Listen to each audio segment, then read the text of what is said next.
Listen, waiting time is not wasted time, especially when you're trusting in God. The title of my message for today is The Strength to Wait. Very classic scripture. Isaiah chapter 40 verse 31 says, "They that wait upon the Lord shall renew their strength. They shall mount up on wings like eagles. They shall run and not grow weary. They shall walk and not faint." Here's the real truth.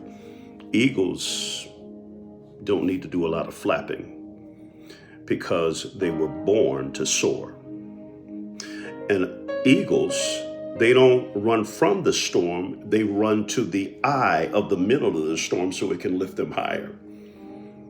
In this text, we see that Isaiah is already dealing with a lot of impatient national crisis type people that are really irritated. And they're over it. They're already, dealing with insecurities, abandonment, exile, all that. They're discouraged. They're questioning God's assignment. They're questioning if God is even real.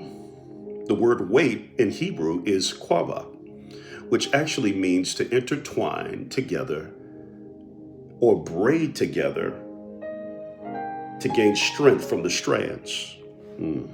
Point number one, this text teaches us that waiting literally renews your strength. Like when you plug in the phone, when you charge your phone, as long as you stay plugged in, the phone is charging. But the moment when you plug it out, that's when you start losing power. Why? Because delay doesn't mean depletion. Waiting actually connects you to God and his endless supply. Point number two, waiting lifts your perspective.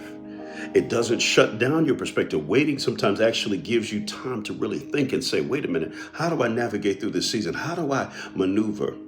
From the ground, the storm looks overwhelming, but from the sky, it looks small.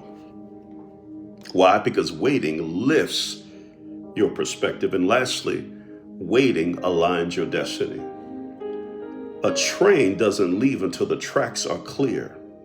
Why? Because waiting doesn't delay your destiny. It synchronization. It synchronizes you with God's perfect timing.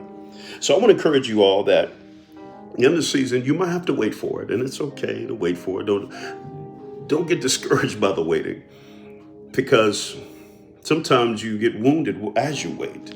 But as long as you're willing to wait for God's perfect timing, for God's leading, and for God's way, you'll see why he made you wait. I encourage you, it's not over. Keep going, keep believing, and keep trusting God all the way through. That's my message for today. The strength to wait.